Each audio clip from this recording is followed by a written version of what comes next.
बिस्मिल्लाहिर्रहमानिर्रहीम। अस्सलाम वालेकुम students, welcome back to my channel all about maths with Sahar. आज की वीडियो क्लास 7 के लिए है। चैप्टर 6 है financial arithmetic and exercise 6b है। क्वेश्चन हम इसका सेकंड स्टार्ट करते हैं। तो जब आपने ये एक्सरसाइज करनी है तो सबसे पहले आप लोगों को कुछ फार्मूलाज आने चाहिए जो यहाँ पे हम डिस्कस भी करेंगे। ठीक है, हम स्टेटमेंट पढ़ लेते हैं। If the mark price of an article is ₹400, जो किसी चीज़ के ऊपर लिखी हुई है प्राइस, वो मार्क प्राइस होती है, या उसे हम टैग प्राइस भी कहते हैं और लिस्ट प्राइस भी कहते हैं। ठीक है, ये तीनों इसके नाम है। And it is sold at a discount of 10%। Mark price उसकी 400 है और साथ ही ना उसने कस्टमर को क्या कर दिया, डिस्काउंट कर दिया 10% का। Find the net selling price of the article, यानी कि नेट सेलिंग प्राइस का मतलब है कि सेलिंग प्राइस उसने किस प्राइस पे सेल किया। जब 400 उसके पास मार्क प्राइस थी, 10% उसने डिस्काउंट कर दिया, तो कुछ वैल्यू कम हुई ना, कुछ प्राइस कम हुई। जब हम किसी शॉपकीपर के पास जाते हैं तो जो भी वो रेट बताता है तो हम जो है वो उससे थोड़ा सा कहते हैं कि हमें डिस्काउंट दें। ठीक है, तो जब वो डिस्काउंट देता है तो हमें वो जो प्राइस बताई गई होती है उससे थोड़ा कम रेट में हम जो है वो चीज़ ले लेते हैं। तो वो क्या हुई, उसकी सेलिंग प्राइस। तो उसने बेसिकली पूछा हुआ है कि सेलिंग प्राइस की वैल्यू फाइंड करें। अच्छा, यहाँ पे हम सारी वैल्यूज लिख देते हैं।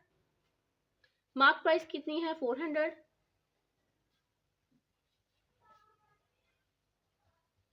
डिस्काउंट परसेंट कितना है, 10%। अच्छा, यहाँ पे जो है ना मैं दो मेथड यहाँ पे बताती हूँ, जो भी आपको इजी लगा आपने वो करना है डिस्काउंट को फाइंड करने के लिए। डिस्काउंट परसेंट तो है ना, तो डिस्काउंट को फाइंड करने के लिए एक मेथड तो जो सिंपल हम यूज़ करते हैं वो ये है कि आप यहाँ पे लिखो कि डिस्काउंट 10% ऑफ मार्क प्राइस है ना, मार्क प्राइस के ऊपर ही 10% डिस्काउंट लगा हुआ है। तो जब हम डिस्काउंट फाइंड करना चाहें, सिंपल वैल्यू यानी कि उसकी प्राइस फाइंड करना चाहें, तो हमने लिखना होता है 10% ऑफ मार्क प्राइस। ठीक है, ये मैं आपको ना जनरल बात बता रही हूँ जो हम आम यूज कर सकते हैं। डिस्काउंट प्राइस में 10% ऑफ मार्क प्राइस, बिकॉज 10% जो है वो मार्क प्राइस से ही डिस्काउंट निकला। वी नो डैट कि 10% का मतलब है कि 10/100, ऑफ का मतलब मल्टीप्लाई, और मार्क प्राइस जो है वो हमारी कितनी है, 400 है। ठीक है, तो अब हम ना सारी वैल्यूज को देख लेते हैं। ये जीरो इससे कट गया, ये जीरो इससे कट गया, या आप उससे भी काट सकते थे, फिर भी हमारे पास 40 यहाँ से आना था। तो बाकी बचा 40 रुपीज़, यानी कि डिस्काउंट जो है ना वो कितना है, 40 है। अच्छा, अब एक और यहाँ पे मेथड में बताती हूँ जिससे ना आप लोगों को पता चल जाएगा कि डिस्काउंट कैसे फाइंड कर सकते हैं। वो आप लोगों ने ऑप्शनल रखना है। ठीक है, चाहे तो आप ये कर लें या ये कर लें। ठीक है, जो मैं अब करवाने लगी हूँ, तो इसको और दूसरे मेथड को मैं हाईलाइट कर देती हूँ। आप इन मेथड की जगह जो सा भी मर्जी मेथड कर सकते हैं। सेकेंड मेथड जो है वो क्या है हमारे पास, सेकेंड मेथड सिंपली यही है कि आप डिस्काउंट परसेंट का फॉर्मूला अप्लाई करें। तो मैं यहाँ पे डिस्काउंट परसेंट का फॉर्मूला अप्लाई कर रही हूँ। अब मैं ये भी आपको बताऊंगी कि डिस्काउंट हम क्यों फाइंड कर रहे हैं। ठीक है, डिस्काउंट हम इसलिए फाइंड कर रहे हैं ताकि ना हम सेलिंग प्राइस फाइंड कर सके। तो वो कैसे रिलेट करता है वो भी मैं आपको एक फॉर्मूले के अकॉर्डिंग ही बताऊंगी। डिस्काउंट परसेंट होता है discount divided by mark price multiply by 100%। ठीक है, तो सारी वैल्यूज ना मैं यहाँ पे पुट कर रही हूँ। डिस्काउंट परसेंट कितना है, 10%। डिस्काउंट की वैल्यू फाइंड करनी है, इसको एज इट इज रहने देते हैं। मार्क प्राइस कितना है हमारे पास, 400, और 100 जो है वो मल्टीप्लाई हो रहा है 100% एज इट इज। अब डिस्काउंट की वैल्यू चाहिए तो एक्स्ट्रा वैल्यू आपको कुछ नजर आ रही होगी। 400 डिवाइड हो रहा है तो 10% के साथ जाके क्या हो जाएगा, मल्टीप्लाई हो जाएगा। इसी तरीके से ये 100 मल्टीप्लाई हो रहा है तो इस साइड पे आके डिवाइड हो जाएगा। ठीक है, और इस साइड पे बचा हमारे पास ओनली डिस्काउंट।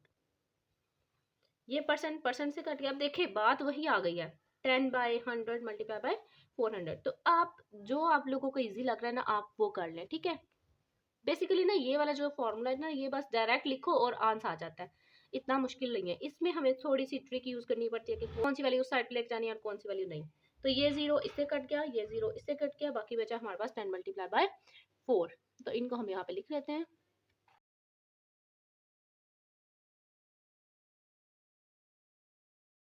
अब हम इन्हें मल्टीप्लाई कर लेते हैं। तो देखिए आंसर बिल्कुल सेम आया है। तो मैंने ये दो मेथड आपको बता दिए। फर्स्ट मेथड ज़्यादा आसान है। अब आपने ये नहीं करना कि आप ये सारा करने लग जाओ। अगर आपने ये किया है तो आप ये सेकंड मेथड को स्किप कर दोगे। ठीक है, और अगर आपने सेकंड मेथड करना है तो आप ये फर्स्ट मेथड को स्किप कर दोगे। अब बात करते हैं कि हमने डिस्काउंट फाइंड किया ताकि हम सेलिंग प्राइस फाइंड कर सकें। तो वी नो डैट कि जो सेलिंग प्राइस होती है वो क्या होती है, अगर हम मार्क प्राइस में से जो डिस्काउंट की प्राइस है ना उसको माइनस कर दें तो ऑटोमेटिकली हमारे पास सेलिंग प्राइस आ जाती है। लेकिन अगर मैं इसको एक और मेथड जो कि आसान सा मेथड है उससे करूँ तो डेरिवेशन यानी कि फॉर्मूला ड्राइव खुद ब खुद हो जाएगा। Discount is equal mark price minus selling price. मैं यहाँ पे सारी वैल्यूज लिख देती हूँ। डिस्काउंट कितना है हमारे पास 40 रुपीज़, मार्क प्राइस कितनी है 400 माइनस सेलिंग प्राइस, क्योंकि सेलिंग प्राइस ही तो फाइंड करनी है। तो हमें पता है कि जब हम पैसों की बात करते हैं या मनी की बात करते हैं तो उसमें कभी भी वो नेगेटिव फॉर्म में नहीं आता, हमेशा हम पॉजिटिव पैसों की बात करते हैं ना। तो आपने ये कोशिश करनी है कि जो हमारे पास वैल्यूज हों वो पॉजिटिव ही हो। तो ये पॉजिटिव नहीं है, इसको मैं क्या करूँगी इस साइड पे जब ट्रांसफर करूँगी तो ये क्या हो जाएगा प्लस में हो जाएगा। 400 पहले से ही है इस साइड पे, और ये जो डिस्काउंट है यहाँ पे प्लस हो रहा है, इस साइड पे लाके इसको क्या कर देना माइनस। जो न्यूमेरिक फॉर्म थी मैंने उनको एक तरफ कर दिया और जिसको फाइंड करना था वो एक तरफ रहने दिया। 400 में से जब मैंने 40 को माइनस किया तो हमारे पास आया 360। ठीक है, तो यही चीज़ हमने फाइंड करनी थी। अच्छा जी, जो हमारे पास क्वेश्चन थर्ड है वो भी देख लेते हैं। If the list price of a bicycle is ₹1000, यानी कि एक बाईसाइकिल की जो प्राइस है, list price mark price list price जो है ना वो एक ही बात होती है। In is ₹1000 and it is sold for ₹900। ये मार्क प्राइस हो गई एंड सोल्ड तो ये हो गई selling price. Find the discount percent, यानी कि हमने सिंपल क्या फाइंड करना है डिस्काउंट परसेंट फाइंड करना है। तो सारी चीज़ें यहाँ पे मैं लिख देती हूँ। तो ये मैंने सारी वैल्यूज लिख दी हैं। अब सिंपल हम फाइंड करेंगे डिस्काउंट परसेंट। तो डिस्काउंट परसेंट अगर मैं यहाँ पे फॉर्मूला लिखती हूँ तो वी नो डैट कि discount percent is equal discount bye mark price multiply by 100%। ठीक है, तो देखा जाए तो डिस्काउंट हमने फाइंड करना है, मार्क प्राइस हमारे पास मौजूद है लेकिन डिस्काउंट नहीं है। अब डिस्काउंट का क्या करें, तो यहाँ पे डिस्काउंट का भी हमारे पास हल है कि हम डिस्काउंट इजीली फाइंड कर सकते हैं। वी नो डैट कि डिस्काउंट जो सिंपल डिस्काउंट की वैल्यू फाइंड करनी होती है वो कैसे फाइंड कर देते हैं, मार्क प्राइस में से सेलिंग प्राइस को माइनस कर देते हैं। अब सारी वैल्यूज लिख के मैं यहाँ पे डिस्काउंट की वैल्यू फाइंड कर सकती हूँ। मार्क प्राइस क्या है 1000। अच्छा, तो अब हम इनको क्या कर लेते हैं माइनस कर लेते हैं। 1000 में से 900 को माइनस किया, 0 में से 0 माइनस किया 0, 0 में से 0 माइनस किया 0, 10 में से 9 माइनस किया तो 1।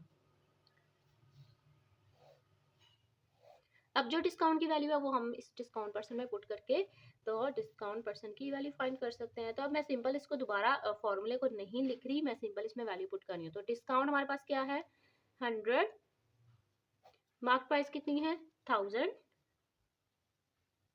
Multiply by 100%। 10 के साथ, सेकंड जीरो के साथ और थर्ड जीरो के साथ कट गया। बाकी हमारे पास बचा ये रुपीज से कट गया 10 एंड परसेंट, यानी कि 10% ना उसको डिस्काउंट उसने कस्टमर को दे दिया। तो बस यही फाइंड हमने करना था। क्वेश्चन नंबर इसका 4 स्टार्ट करते हैं। If an article is sold for ₹450 after allowing a discount of 10%। और सो सेलिंग प्राइस ना इसने बोला हुआ है कि सेलिंग प्राइस जो है वो 450 है, यानी कि उसने 450 का सेल कर दिया और डिस्काउंट भी उस पर दिया 10%। Find the list price of the article. अब हमने क्या करना है आर्टिकल का जो है वो list price find, mark price जो कि मेन चीज़ होती है जिसके बगैर हमारा डिस्काउंट भी नहीं पूरा होता और ना ही डिस्काउंट परसेंट पूरा होता है। तो हम अब यहाँ पे क्या करें, तो सबसे पहले जो चीज़ें दी हुई हैं वो हम यहाँ पे लिख देते हैं।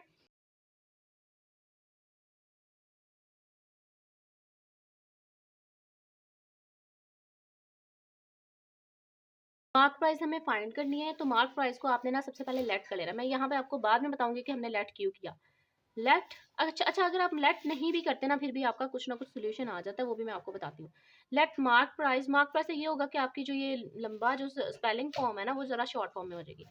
Mark price is equal x. X रखने का ये फायदा होगा कि आप जो ना वो जो डिस्काउंट है एक्स माइनस सेलिंग प्राइस लिख सकते हो। ठीक है, तो हमारे पास ना डिस्काउंट की भी कुछ ना कुछ अननाउन फॉर्म आ जाएगी।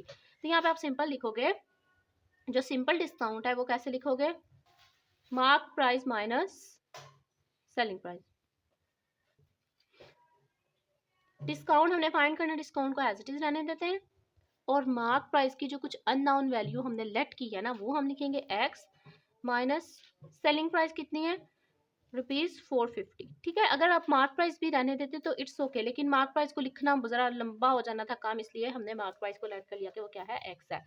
और ये अननोन वैल्यू को आपने थोड़ी देर के लिए स्टोर कर लेना है ताकि हम इसको नेक्स्ट में यूज कर सकें। अब बात करते हैं डिस्काउंट परसेंट की।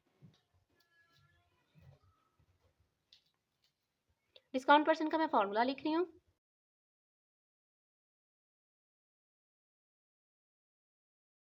अच्छा जी, हम इस पे सारी वैल्यूज पुट कर लेते हैं और हमें फिर कुछ ना वैल्यूज समझ आ रही होगी कि हमने क्या करना है। डिस्काउंट परसेंट है हमारे पास 10। डिस्काउंट की वैल्यू जो अभी अभी हमने अननोन फाइंड किया है ना वो लिखेंगे एक्स माइनस, अच्छा यहाँ पे आप लिख सकते थे मार्क प्राइस माइनस 450, ये भी ठीक था। और मार्क प्राइस जो हमने लेट किया हुआ था एक्स। अगर आप इसको लेट ना भी करते फिर क्या आना था, मार्क प्राइस माइनस ₹450 और नीचे भी मार्क प्राइस, यानी कि कुछ ना कुछ चीज़ें ना सेम आ रही थी जिसको हम ना फाइंड कर सकते थे।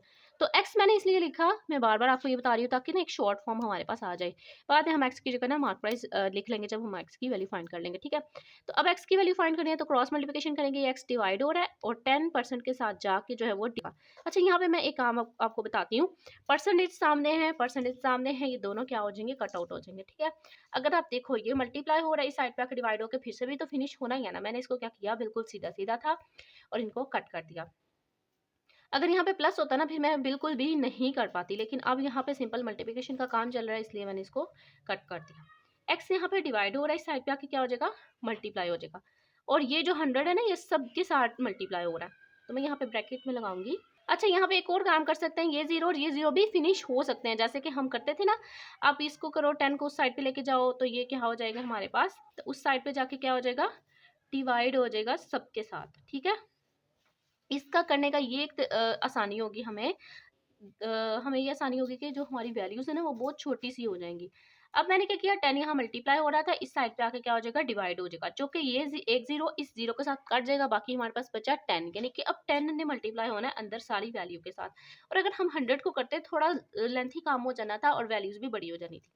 अब 10 को मैंने मल्टीप्लाई करना है पहले एक्स के साथ, अब एक्स के साथ कोई कोफिशिएंट नहीं तो ऑब्वियसली यहाँ पे 1 एग्जिस्ट कर रहा होता है, तो 1 10 10x माइनस 450 को मैंने जब 10 से मल्टीप्लाई किया, एक जीरो पहले से ही था और 10 से किया तो एक जीरो यहाँ पे अप्लाई हो जाएगा। ठीक है, 4500 हमारे पास वैल्यू आ जाएगी। अब मैंने क्या करना है, x की वैल्यू फाइंड करनी है जो कि मार्क प्राइस है, तो x यहाँ पे आपने इकट्ठे कर देने हैं। ठीक है, अब छोटा कौन सा है, ये छोटा है तो आप इसको ट्रांसफर कर दो। ठीक है, ये यहाँ पे प्लस हो रहा है, इस साइड पे आके क्या हो जाएगा, माइनस हो जाएगा। और ये 4500 माइनस हो रहा है और इस साइड पे आके क्या हो जाएगा, प्लस, क्योंकि हमें जो वैल्यू होती है मनी होता है ना वो हमेशा पॉजिटिव में ही चाहिए होता है। तो मैंने सिंपल क्या किया कि चेंजिंग कर दी, ट्रांसफर कर दिया, ये इधर आ गया और ये जो एक्स है ये इधर आ गया। ठीक हो गया, साइन भी इनके चेंज कर दिए। तो अब हमने क्या करना है,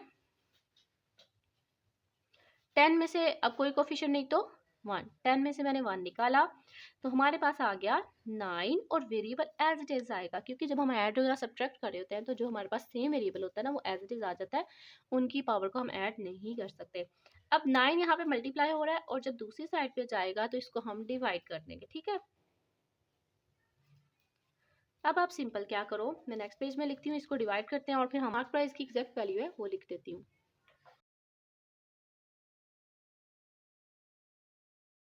अब हम देख सकते हैं कि 9 के टेबल में 45 आता है, 9 वन ज़ा 9, 9 5 ज़ा 45 और 2 जीरो एज इट इज, यानी कि जो एक्स की वैल्यू आई है वो आई है 500 और एक्स हमारे पास बेसिकली क्या था, mark price. Mark price is equal x और इज इक्वल 500, तो यही हमने फाइंड करना था। और अब हम थोड़ा सा कंपेयर भी कर लेते हैं कि वाकई क्या मार्क प्राइस बड़ी है। मार्क प्राइस है 500 और सेलिंग प्राइस है 450, तो ऑब्वियसली हमारे पास 10% डिस्काउंट हुआ।